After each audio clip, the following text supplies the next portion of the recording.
Unique কিছু planning থাকে সব? না ইউনিকের যেহেতু আজকে আমার নমিনেশন ডে, সবাই বলছে আমরা মন্দিরে যাবো, মন্দিরে পুজো বাট যেহেতু আমি ঘাটাল হসপিটাল সেই জায়গা থেকে আমার কাছে খবর এসছে কি ঘাটালে ব্লাড ব্যাঙ্ক অবস্থা খুব খারাপ, কারণ এই গরমে কেউ ব্লাড দিচ্ছে না এবং থ্যালাসেমিয়া পেশেন্ট যারা আছে তাদের কাছে ব্লাড পৌঁছাচ্ছে।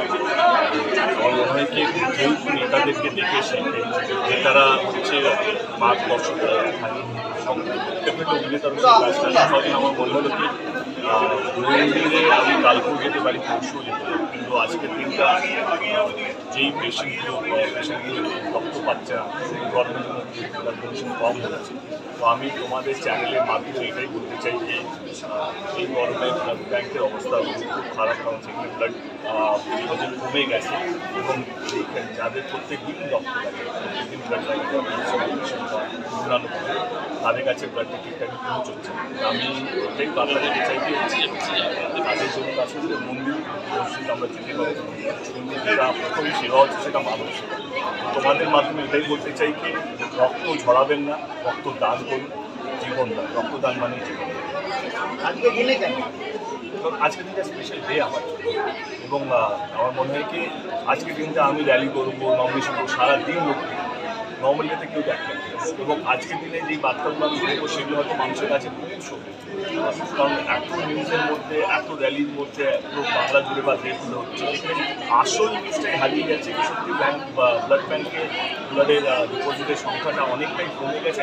সব গরমের যে ব্লাড ডোনেশন ক্যাম্প হচ্ছে না, ঘর থেকে হচ্ছে না, কিন্তু আমার মনে হয় কি আজকের দিনটা ডে যতক্ষণ না নমিনেশন দিচ্ছে যেহেতু মিডিয়া আমার সঙ্গে থাকবে এবং সচেতন থাকবে, আমি খাচ্ছি করছি কেমনভাবে নমিনেশন দিচ্ছি তার চেয়ে বড় ইম্পর্টেন্ট বিষয় হচ্ছে এই সময়ে দাঁড়িয়ে ব্লাড অত্যন্ত খারাপ সেই বার্তাটা দেওয়া, এই সুযোগটাকে ঠিক ইউজ করলাম, তাহলে নর্মাল ডেতে এটা নিউজ হবে না। কারণ আজকে নমিনেশন ডে প্রত্যেকটা দিকে যে নিউজ পিছনে পিছনে থাকে, র্যালি কভার করে, নমিনেশন ধরে আছে সেইটা দেব আজকে কী খাচ্ছে, কোন মন্দিরে গেছে, কালী ঠাকুরের ভক্তটা রাম ঠাকুরের ভক্ত, কোন ঠাকুরের ভক্ত, এগুলো ম্যাটার করে। কিন্তু আমার মনে হয় জনপ্রতিনিধির কোনো ধর্ম হওয়া উচিত না, সেটা ধর্ম একটাই ধর্ম হওয়া উচিত, এটা হচ্ছে মানব ধর্ম, মানুষকে বাঁচিয়ে রাখা। এবং সত্যি এটা ক্রাইসিস, এটা কোনো গিমিক না, তুমি যেটা বললে কোনো একটা চমক দেওয়ার জন্য না, আমাদের প্রথম কাজটাই হচ্ছে মানুষকে বাঁচিয়ে রাখা। আর একটা তোমাদের সামনে অ্যানাউন্স করতে চাই যে যেহেতু গরম বাড়ছে, যেহেতু যেভাবে গরম বাড়ছে, ইতিহাসে 70-80 বছর এরকম গরম পড়েনি এপ্রিল মাসে, আমরা সবাই জানি।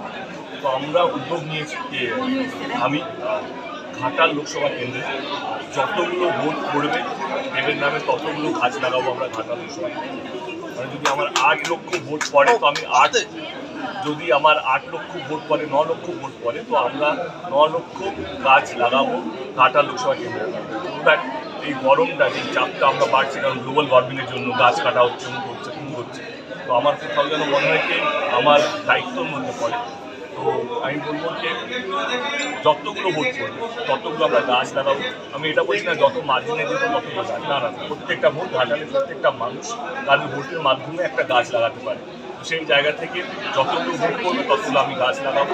অ্যাটলিস্ট এই গরমের থেকে মুক্তির জন্য আমাদের চিন্তাভাবনা করতে হবে এবং এই চিন্তাভাবনাটা আমার কোথাও যেন মনে হয় কি নেতাদের হাতে, যারা ডিসিশন মেকিং, যারা পার্লামেন্টে বসে ডিসাইড করে যে কীভাবে গ্লোবাল ওয়ার্মিংকে আমরা ট্যাকেল করবো, কীভাবে আমরা এই গরমে কীভাবে মানুষকে বাঁচিয়ে রাখতে পারবো। আমার মনে হয় সিম্পল হয় সেটা হচ্ছে গাছ লাগা এবং শুধু ব্লাড নয়, আজকে ব্লাড ডোনেট করিনি, আজকে আমার মনে হয় এইটাও খুব ইম্পর্টেন্ট। আমি তোমাদের চ্যানেলের মাধ্যমে বলবো যে এটা সরানো, কারণ কোথাও যেন মনে হয় কি সবারই এই দায়িত্ব নেওয়া উচিত। আমি তৃণমূল কংগ্রেসকে বলবো কি আমরা যদি যতগুলো ভোট পাই তৃণমূল কংগ্রেস সেটা বলতে আমরা অতগুলো গাছ লাগাবো। আমি নিজেদেরকেও বলবো ন্যাশনালকে, তারা যদি যতগুলো ভোট পায় তারা ন্যাশনাল পার্টি অতগুলো গাছ লাগাবে। আমরা এই প্রতিশ্রুতিটা আমরা রাখতেই পারি, এটা কোনো ওই প্রতিশ্রুতি নয় যে ভোট দিয়ে চলে যাওয়া। আমার মনে হয় কি এইটা যে কোনো জনপ্রতিনিধি এই প্রমিসগুলো করতে পারে এবং আমার কোথাও যেন মনে হয় আমি এই কাজটা করতে পারি এবং আমার টিম ইন্ট্রিপতি 2 লক্ষ গাছ অর্ডার করে দিয়েছি, সো দ্যাট এইটা মনসুন সিজনে রেনি সিজনেই গাছগুলো লাগানো হয়। তো সেই জায়গা থেকে আমরা 2 লক্ষ গাছ অর্ডার করে দিয়েছি যাতে গাছের যে প্রত্যেকটা অঞ্চলে গাছ লাগানো হবে এবং এই গরমে যে লড়াইটা সেটা কোথাও যেন কিছুটা সহজ হবে বলে আমাদের মনে হয়। আমরাই তো যারা এগিয়ে থাকতে হবে। এটা হয় 5 বছর পর কত গরম হবে, মানে 5 বছর পর যখন আমরা আবার নির্বাচনে যখন আপনাদের সঙ্গে আবার দেখা হবে রাস্তাঘাটে, তখন আমরা বলবো আরে এটা তো 100 বছরে এত গরম পড়ে। তো আমার মনে কোথাও যেন মোকাবিলা করার জন্য এই চিন্তা ভাবনাটা খুব দরকার আজকের দিনে। সেখানে এই বিষয়টি আমরা নিয়েছি, যতগুলো ভোট করবো ততগুলো গাছ লাগাবো। ঘাটা লোকসভা কেন্দ্রে প্রত্যেকটা মানুষ তাদের ভোটের মাধ্যমে একটা গাছ লাগাবে।